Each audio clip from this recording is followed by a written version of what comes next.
Hoje eu vou te levar para onde nasce um poema. É lá onde o arrependimento não volta, porque entende que os erros moram no tempo e olhar para frente é escolher não visitá-los. É por isso que lá onde nasce um poema, a culpa virou passado. E não se trata de esquecimento, mas talvez de aprendizado. Onde nasce um poema, se percebe no outro um espelho, para ver o outro lado de um problema que também é seu. Por isso, perdoar é trazer em si a solução. Porque se tudo tem dois lados, receber vai ser reflexo de oferecer perdão. E aí, onde os sorrisos são tão leves que os versos nos levam pela mão. Hoje eu vou te levar para onde nasce um poema. É lá onde o desejo antecede o pedido. E se por acaso não for atendido, é lá que se recompensa a paciência.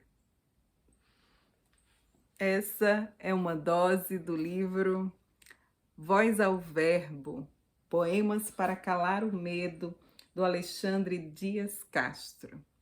É sobre esse livro que eu vou falar hoje aqui neste vídeo e já peço para você se inscrever aqui no canal, curtir esse vídeo, compartilhar com mais alguém que precisa conhecer alguns livros com potencial terapêutico. Esse aqui tá na minha lista.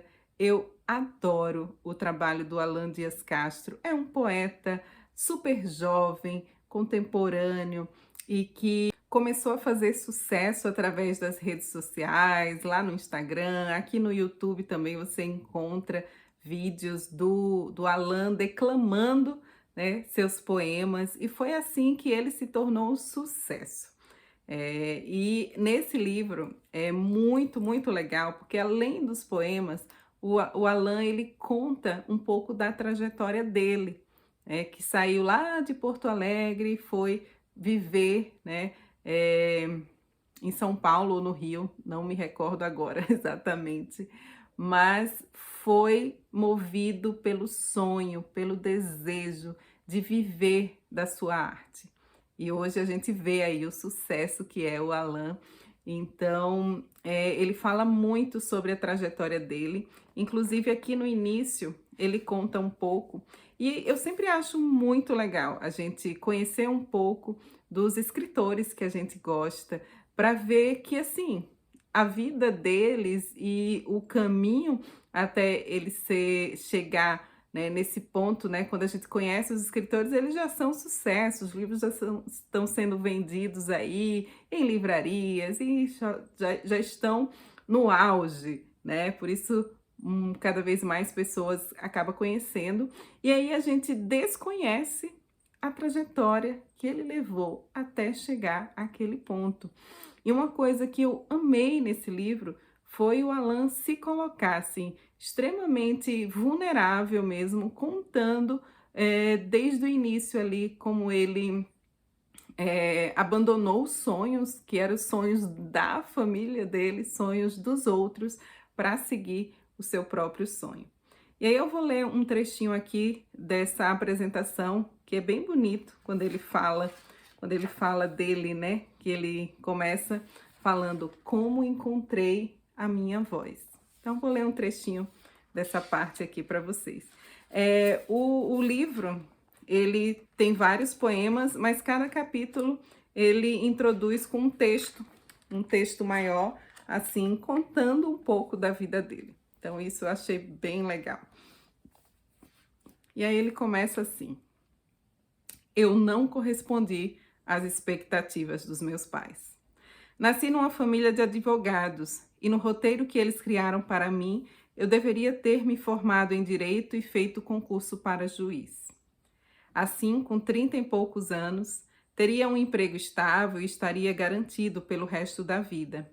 O final feliz que eles pretendiam me dar chegou ao fim, quando, depois de cursar alguns semestres, percebi que não conseguiria interpretar aquela personagem até concluir a faculdade, e muito menos por toda a vida. Foi como se eu finalmente tivesse acordado. Eu estava perdendo o sono para correr atrás de um sonho que não era meu. E isso é vida? Eu decidi que não seria a minha. Matar o meu sonho seria morrer antes de morrer, antes da morte. Não foi fácil desapontar gerações. A consciência de que não nasci para acordar reclamando e sair atrasado para chegar aonde eu não queria foi o que me fez despertar. E ele diz mais. No fim, sempre fui eu contra meu próprio medo. Aí percebi que a dose de loucura que precisei para seguir meu sonho com o tempo foi a cura para minha insatisfação. Meus pais, hoje em dia, vendo minha alegria a cada conquista no caminho que escolhi, sentem-se realizados. Por isso, tenho o prazer de repetir que eu não correspondi às expectativas deles. Fui maluco o suficiente para superá-las. Eu acho que eu gosto tanto do Alain e desses textos, e principalmente desse livro onde ele conta a trajetória dele, porque eu me identifico muito com essa história do Alain Dias Castro. Eu também deixei o sonho, né, que a minha família tinha projetado para mim, depois que eu já tinha conquistado várias coisas, e eu resolvi recomeçar em um lugar distante, né? Eu saí de Aracaju e vim morar aqui em Florianópolis e, enfim, tudo deu tão certo, né? Esse caminho que eu mesma tracei para mim é um caminho um pouco diferente, um pouco meio louco assim, né? Sem muitas certezas no caminho, mas é aquilo que move o nosso coração. Eu sempre acredito que aquilo que move o nosso coração é o que move nossa alma, e é nesse caminho que a gente tem que seguir esses sinais. Vamos de mais doses aqui do Alain. Eu vou ler agora o trecho de um poema chamado Só por Hoje.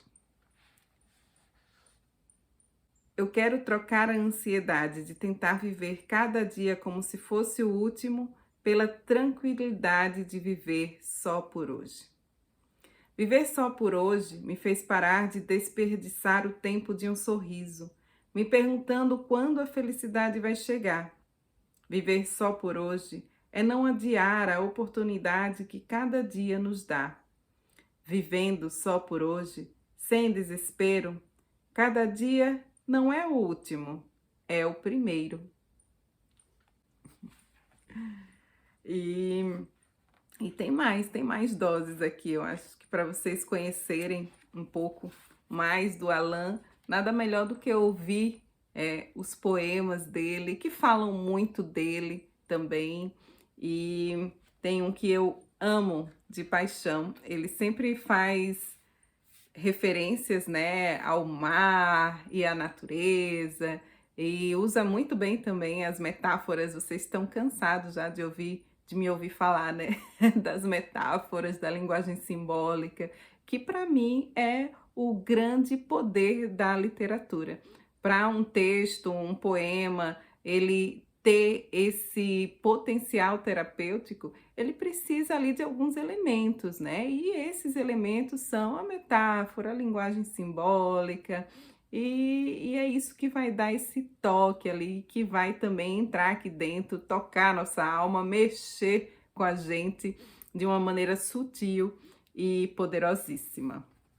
Então vamos lá aqui para que é um dos últimos poemas aqui desse livro, e que se chama O Mar Ensina. É preciso remar, o mar ensina. Paciência aos que têm pressa, equilíbrio aos que já caíram, mas não deixaram de remar. Para ganhar o mar é preciso perder o medo e manter o respeito. Mas é preciso remar. O mar ensina. É possível encontrar a liberdade entre suas correntes, mas é preciso remar. O mar ensina. A maré de sorte só chega para quem entende que os ventos mudam de direção e por isso não deixa de remar, porque ninguém aprende a nadar na areia. o mar ensina, mas é preciso remar. Eu só peço fôlego para vencer a arrebentação e entender que isso não significa competir com o mar. Fôlego para receber o mar. Basta perceber a entrada, pedir licença e aí sim ser recebido pelo mar aberto. Fôlego para lembrar que ondas e lágrimas são feitas de água salgada. Fôlego para transformar a tristeza em mar.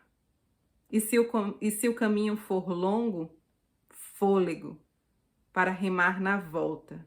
Fôlego para voltar a remar.